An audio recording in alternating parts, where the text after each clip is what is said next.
Big salute, big salute, big salute. All my loved ones, support goons, my guardian angel, support squad, everybody that fuck with your boy, man. Big salute, big salute, big salute, everybody, man. Big salute to my big brother, JT, the bigger figure, aka Fig Panamera, BKA Locks is home, Glocks is on. Yeah, y'all know what time it is this morning. Quick read with some tea. Won't you come sip with me? Yeah, won't you come sip with me? What it do though, y'all? What it do? I hope everybody is good. I hope God is blessing everybody with everything they want and need. Well, everything they need. You gotta wait on the wants. I hope God is blessing y'all with everything y'all need. Wait on the wants. You know, the wants can be addicting like drugs. Yeah, they could be addicting like drugs. So yeah, we're gonna lead off on where we left off yesterday. This section, you know, people got a bunch of questions about the last section, about the last chapter. So this is Black Roots answering questions to people that got questions for them. Okay, this is somebody with a question. I still don't understand information in your test question because some answers concerning the Earth as a universe seem contradictory to my understanding. I am hoping to get clarification if possible. If the universe is bigger than the solar system and the law is as above so below, how can the Earth be a mini universe? An electron, when it's smaller than the solar system, an atom. I am doing well understanding the science, but you got me confused here.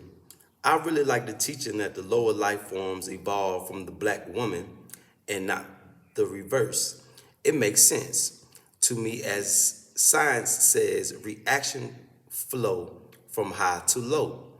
As a scientist, I have always thought to myself that the current dogma may be totally backward. I'm learning a lot. Okay, this is Black Root's response. On the question of the Earth being a mini universe, think of it this way. As you know, being yourself a biological scientist, organisms are made of cells.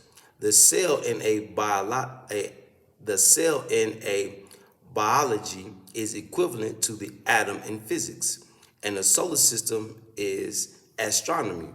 All of them have a central nucleus surrounded by other components.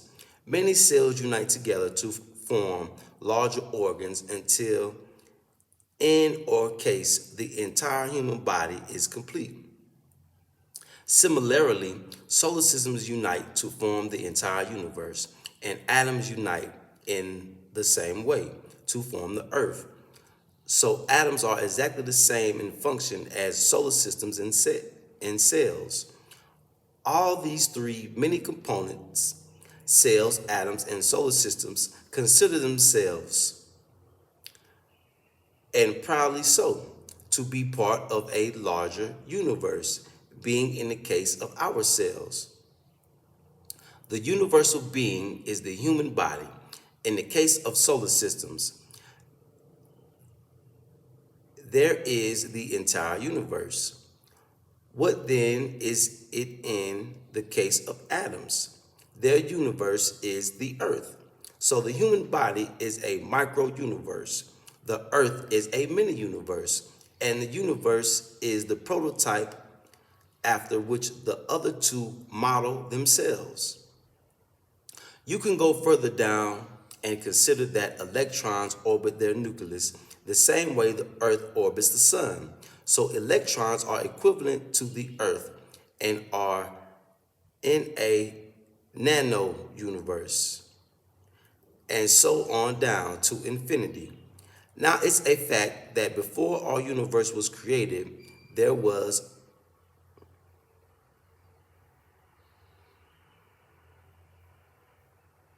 another universe before it, much smaller. The universe was actually the Earth and its stars, were the atoms that make up the Earth. The people who lived in it, our most remote ancestors, were microscopic in size. This doesn't mean they were microscopic in actuality, but if we could see them with our present eyes, they would appear small, living on Earth the size of electrons, because the present universe did not yet exist. There were no people our size to see them as being small. To them, their universe was as normal a size as ours is to us. Similarly, when our universe attains its purpose and comes to an end, it will become an Earth for the next universe. Our stars would seem so incomprehensibly large now, will be reduced to the size of atoms by the expansion of our minds, and will become the atoms of that new earth, and our minds have expanded to the new boundary. Then we will create new bodies for ourselves that are as much larger than our present bodies as our present bodies are larger than atoms and electrons and our remote ancestors who lived on them. As you can see, size is relative. It depends solely on the expansion of consciousness.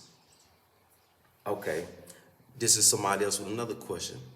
Please keep writing, as I am interested to learn more about the 1,000,000,008,000,000 black gods. The light races desire to kill us so we don't reach that sacred number in hopes of prolonging their reign. I'm still undoing much damage to my psyche that has been done over the years, yet I realize I don't hate the light races and know a few white people who sincerely hate the wickedness committed by these people. These few people speak out against and work against this corruption when they can. Yet I still realize we as black people are different. We seem able, if we search diligently, to assess a connection to the divine that is unavailable to the other races. Besides, I read a simple equation the other day that stated A equals black woman and B equals foundation and C equals the Almighty. Since A equals B and B equals C, then A equals C. This brother hence concluded that the black woman is the supreme being, the origin of everything. Your teachings confirm, support this view. 2. I was especially drawn when I saw your recent post a few days ago where you acknowledged black people of the diaspora as the true Israelites. You also acknowledged the oppression, especially of women, associated with the laws of the Torah, which is also a sore spot for me. I finally realized through study that the religious practices attributed to Israel are likely due to significant Babylonian and Persian influences and are not the commands as handed down to Israel by Yah. I also like that you pointed out that Moses gave Israel the Ten Commandments. Whoever wrote this book spelled some names messed up. Moses gave Israel the Ten Commandments, which to me seem a good set of rules for living. Importantly, too, it seems from your teachings, don't have a better word to call them, that Yah and the Elohim have physical bodies, as do all the 1,000,000,008,000,000 gods, which also fits since from reading the Old Testament, I know that Israel saw Yah as a man as claimed by the prophets Isaiah, Ezekiel, Amos, and Daniel, to name a few. Ezekiel makes his vision of Yah as a man playing in Ezekiel chapter 1. Similarly, the Elohim, like Michael and Gabriel, were seen as men.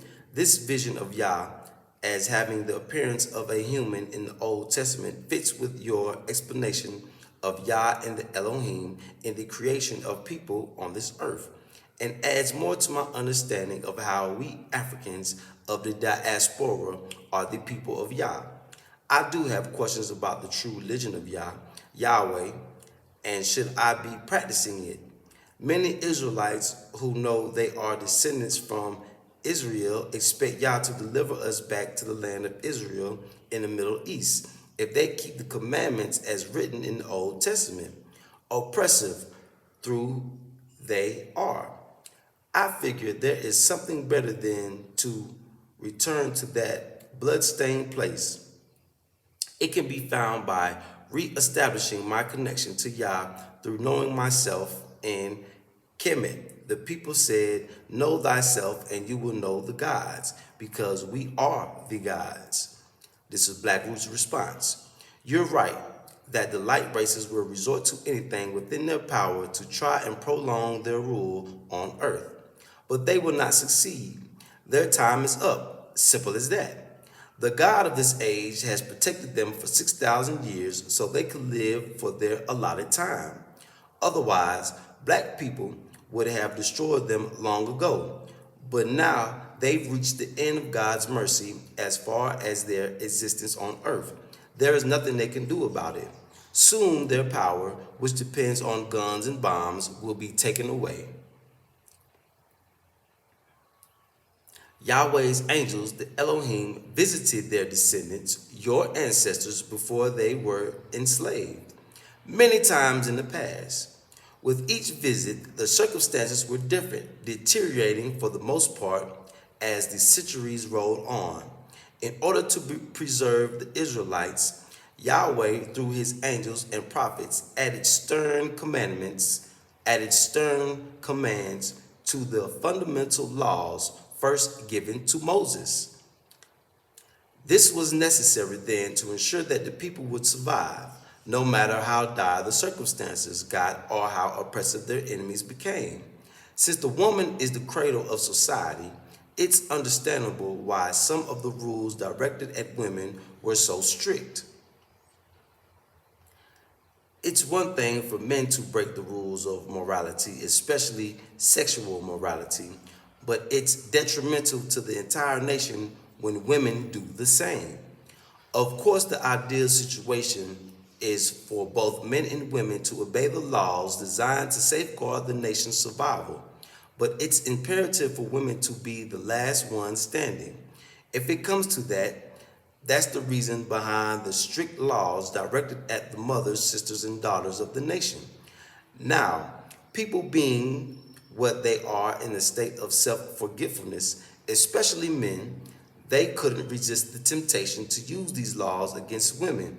Having imitated our enemies for thousands of years, they fell into the trap of using these very same laws to oppress women instead of cooperating with them to lighten their burden of being the preservers of the nation. Today, people are much more enlightened, and men and women understand one another and communicate much better than in the past centuries of this age. So fair-minded, intelligent people should understand why the rules were stricter towards women in the past, but they should not continue this oppression today, when circumstances are so different and people are much more open-minded. The religion of Yahweh should not be fossilized as if every rule is carved in stone. There are some rules that always apply, but others were given according to the prevailing circumstances of their time. In practicing Yahweh's religion, fair-minded people should use flexible judgment by following their coincience, CONSCIENCE, following their coincience. They can now, without a doubt, which rules are to be obeyed to the letter and which are to be adjusted to suit modern times. That's how Yahweh intended for the people to practice his religion. He did not intend for them to become semi-robotic and take every word literally, even when circumstances dictate otherwise. Yahweh's people will return to Israel, but at that time the Jews and Arabs who live there will vacate that land. All the blood they've spilled, they will atone for in many ways, which they'll be directed to do in order to restore the earth and its spirit to the former natural balanced condition. Israel is going to be the headquarters or capital of the world, from where the true Israelites will govern the whole world. The light races will receive their instructions from there concerning what to do to restore everything they've corrupted. The earth has 12 primary nodes of energy transmission. Israel, Palestine, and that entire area of the Middle East is the foremost nodal point in this age, from which the earth healing energies will be directed. So in the coming years, many black people of slave descents will relocate there. They'll turn that desert into fertile greenery, after which more people will follow to live in that area. I think it's the whole continent, from the Middle East on down to South Africa. Okay, this is somebody else with a question. I'm sorry that I'm slow. I was born before March 1961, but I'm having trouble understanding how and describe under Black Root Science 18 mathematics 3 divides to become 7. There go that 7 again. I understand how 1 becomes 2 and 2 becomes 3. Father, mother, child, for example. But I get lost in understanding how 3 becomes 7 and 7 becomes 12. This is Black Root's response. The first 3 divisions are when God incarnates as people. God is unity, or 1. The God divides into soulmates, man and woman, or 2. Then the soulmates become 3 when a child is born. Those are the divisions of persons. Next comes the division of creation. First comes people, then people create the universe or nature. So the next division from 3 to 7 is the division of how the 3 persons create nature. The 3 people, man, woman, and child, are called the Holy Trinity. On the highest level, they are represented by the 3 groups of leaders, the elders, chiefs, and judges. You can think of the elders as representing man, the chiefs woman, and the judges as representing the child. In a patriarchal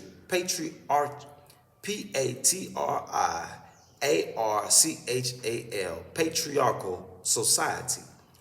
In a matriarchal society, when the earth is ruled by a queen, then you can think of the elders representing woman and the chiefs representing man.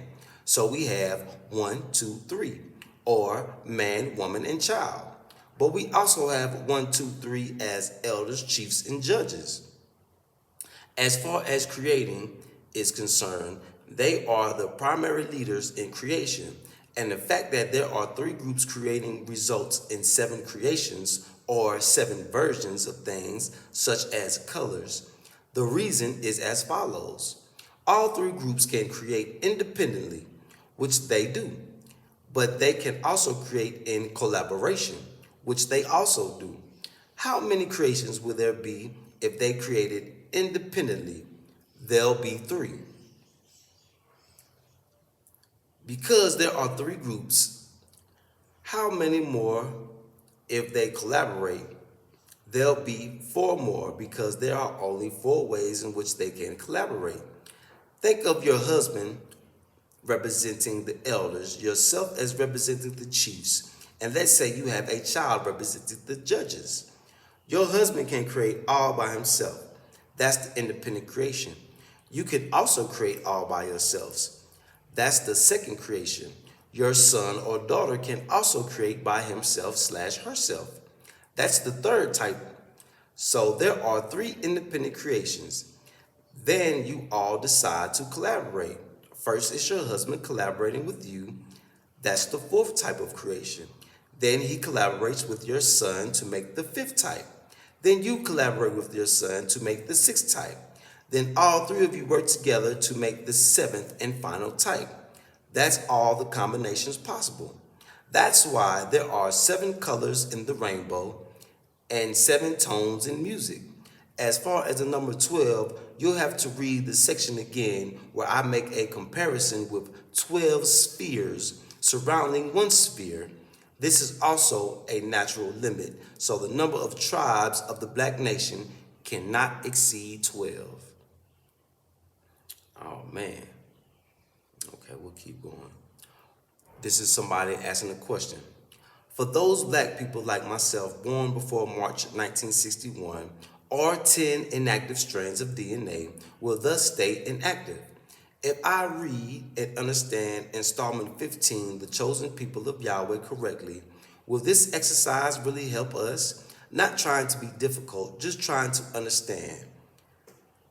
Maybe I have more difficulty understanding because I have only two active strands of DNA. That's okay. It's just what it is. This is Black Root's response. You can reactivate your DNA. In people born after March equinox of 1961, the reactivation started spontaneously, but in other people, it can be reactivated by their own effort. The memory exercise of level 2 are meant to do precisely this. The mind and the body are linked. When you gain control of your mind, your body cannot help but respond accordingly. It will increase in its ability to perceive by reactivating all your glands, the so-called chakras, as well as reactivating the lost strands of DNA. Okay, this is the person asking the question.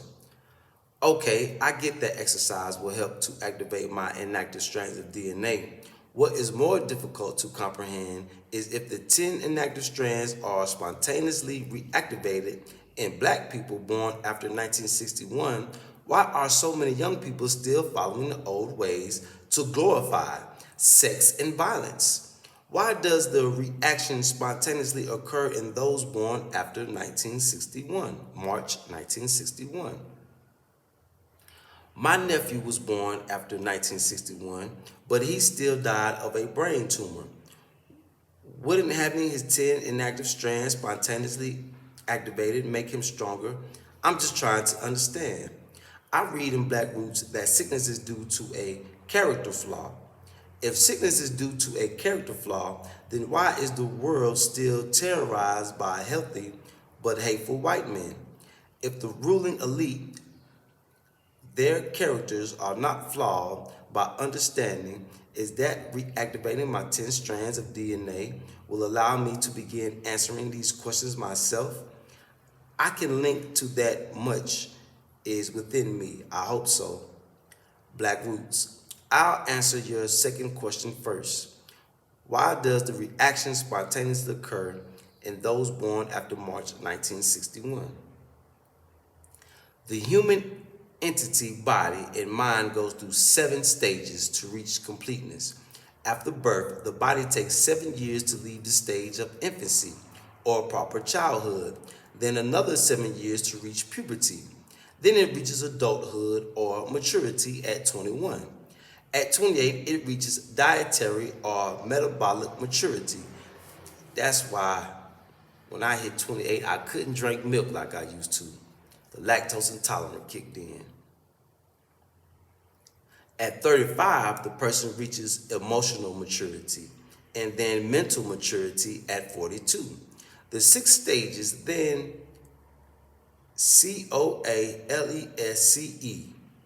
coalesce over the next 7 years until they form a complete unified person at age 49. That the ideal situation where the person is nurtured and supported by an enlightened community using proper rituals. What happens to the individual also happens to the subconscious mind or the spirit of the entire black nation. After a spiritual seed has been planted in the nation's subconscious, it also goes through 7 stages to reach completeness. These are equivalent to the physical stages like infancy, puberty, etc. But on a spiritual level, each spiritual stage also lasts for 7 years. In 1911, the seed was planted whereby a Messiah would come to reclaim the 10 lost tribes of Israel. It germinated and was born into reality, exactly as happens with the conception of a baby. The birth of this idea happened in 1912 when Master Farad Muhammad was introduced to the elders of all the tribes as the Messiah who would go on this mission. He was formally told of his mission 9 months earlier in 1911. From that date, For the following 49 years, the Messianic, Messianic, the Messianic mission went through 7 stages until it reached completeness on the summer solstice of 1960. So from its conception in June 1911 until June 1960 is 49 years. From its birth 9 months later in March 1912 until March 1961 is also 49 years. All this took place on the spiritual level, or rather in the subconscious mind of the black nation. And we're gonna stop right there. Page 306 was, yeah, it's gonna get more juicier. It's gonna get more juicier. So big salute, big salute, big salute, big salute. I know I've been saying I'm gonna go live, I'm gonna go live. So y'all please forgive me. Y'all please forgive me. Just been other things going on. Trying to get things in order. So as long as I keep this reading going, keep my folks happy. Keep my few people that do watch my readings, keep them knowledgeable. You know what I'm saying? So it's like 100 to 200 of y'all. So big salute to y'all, man. That's that divine unity kicking in. So I'm happy with that number. If it go up, I'll be happy. Shit, if as long as I got 12 people, 7 people, because 7 my lucky number. If I got 7 people that just watch, I'll be happy. Because I know I got the connection going on. So big salute, man. I love y'all, man. Y'all stay tuned, stay tuned, stay tuned. Black Root Science on Amazon. If y'all want to get it, read along, whatever y'all would like to do. I love y'all, man. Y'all stay tuned. I'll be back. Yeah, love my folks.